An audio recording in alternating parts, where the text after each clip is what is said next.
Muy buenas a todos, bienvenidos al Testómetro Deportivo.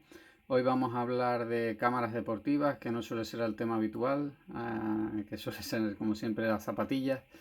Y vamos a hablar en concreto de la GoPro 8, que acaba de salir hace muy poquito.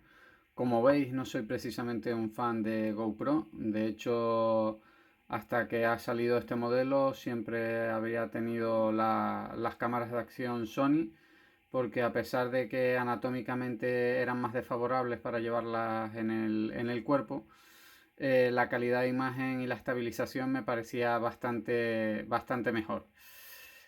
Sin embargo, esta GoPro, por los vídeos que había visto en internet, me gustó los cambios que había hecho tanto en el color de la imagen y por supuesto en la estabilización, y he decidido darle una oportunidad. Es decir, que no empecé con buen pie con esta cámara, puesto que nada más comprarla se calentaba y tenía vapor de agua en el interior, porque no la debían haber sellado bien con los gases que suelen aislar este tipo de dispositivos. Pero me la cambiaron en garantía y no tuve ningún problema, y esta segunda cámara que he tenido pues no ha tenido ese problema. Sin embargo, uno de los problemas que tiene esta cámara y que comentaremos más adelante es el sobrecalentamiento.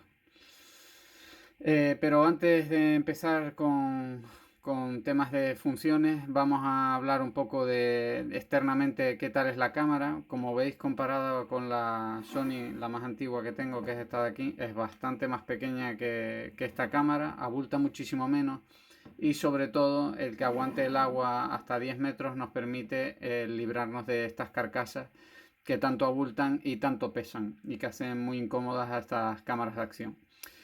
Me gustaría comentarles que yo les recomiendo fundamentalmente poner un protector de cristal templado tanto a la lente de la cámara como a la pantalla posterior. Yo no sé si es posible cambiarlas, creo que no, y por tanto es muy conveniente, si la vais a llevar sin carcasa, que protejáis estas lentes para que no se rayen y podáis usarla durante mucho tiempo. Además, le he comprado una funda de silicona que no pesa absolutamente nada y ocupa muy poco, y nos va a proteger también el hardware de la cámara. Es conveniente también que protejáis este cristal, porque se raya, ya este empieza a tener algún rayoncillo, no sé si lo veis, porque no, la verdad que no lo pensé en ese momento, no le di importancia, y ya están empezando a aparecer algunos rayoncillos. En cuanto al resto del hardware de la cámara, como veis, es muy pequeña. La verdad que me encanta, pesa muy poco y se adapta muy bien al cuerpo. No obstante, tiene algunos defectos, o no defectos, pero sí quizás cosas mejorables desde mi punto de vista. Entre ellos estas pestañitas que nos sirven para fijar los distintos accesorios que tengamos. Las pestañitas sinceramente me parecen muy endebles. No me parece que tengan que vayan a tener una gran durabilidad, aunque tiene tornillitos para poder cambiarlas fácilmente, entiendo yo. Como veis, cuando la usáis en agua salada, se tiende a meter el agua salada en esas juntitas que se va acumulando, y lo más probable es que termine provocando un fallo de estas pestañitas a largo plazo. Pero bueno, de momento no he tenido problemas con ella, aunque no he tenido ninguna caída y demás, y siguen funcionando adecuadamente. En cuanto al resto del hardware, dos botones muy bien diseñados, bien sellados, que es como tiene que ser esta cámara para que sea impermeable a 10 metros.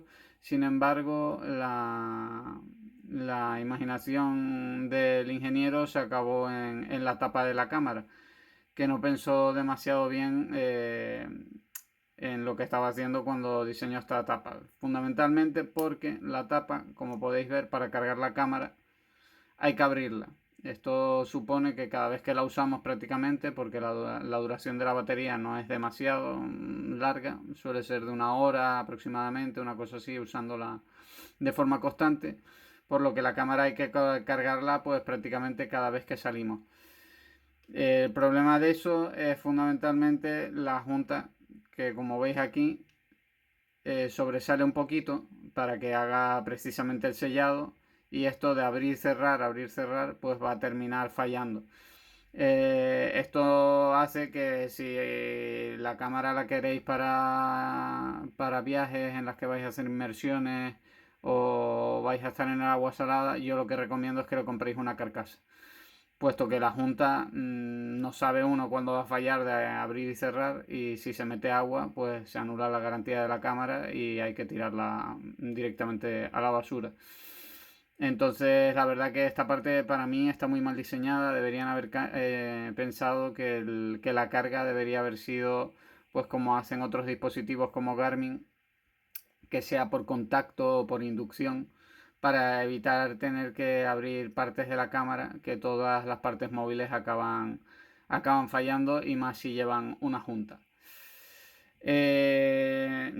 Como os digo, no la he metido en el agua sin carcasa, ni pienso hacerlo por el riesgo que os he comentado. En cuanto a las características de la cámara, pues sinceramente me ha encantado, me ha parecido espectacular. El sonido está bastante bien conseguido. A diferencia de las Sony, que tienes que meterlas en la carcasa prácticamente siempre, tanto para protegerlas como para que no les dé el agua, esta la podemos tener sin necesidad de carcasa, y por tanto el sonido mejora bastante. Es un sonido bastante bueno y en general estoy bastante contento con él.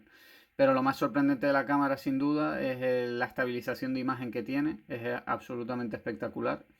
Es como llevar un gimbal y no se nota absolutamente nada la vibración.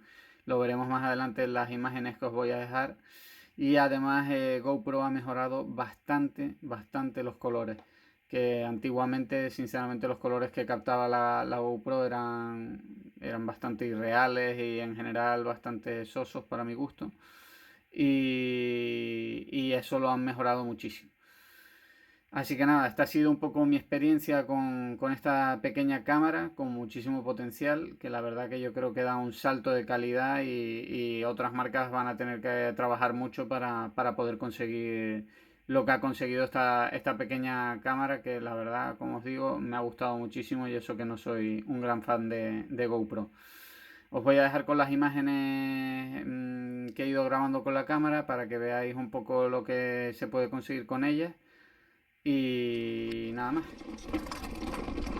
Bueno, como podéis ver en la imagen, a pesar de que vamos pedaleando, que la cámara va pegada al pecho y va vibrando bastante con las rocas sueltas del terreno, lo que es la imagen en general se mantiene muy estable. La bici se ve quizás algo menos nítida porque va vibrando mucho, pero si nos fijamos en el fondo de la imagen se mantiene permanentemente muy estable. Si os fijáis, sobre todo en los edificios, el estabilizador de imagen es verdaderamente muy bueno.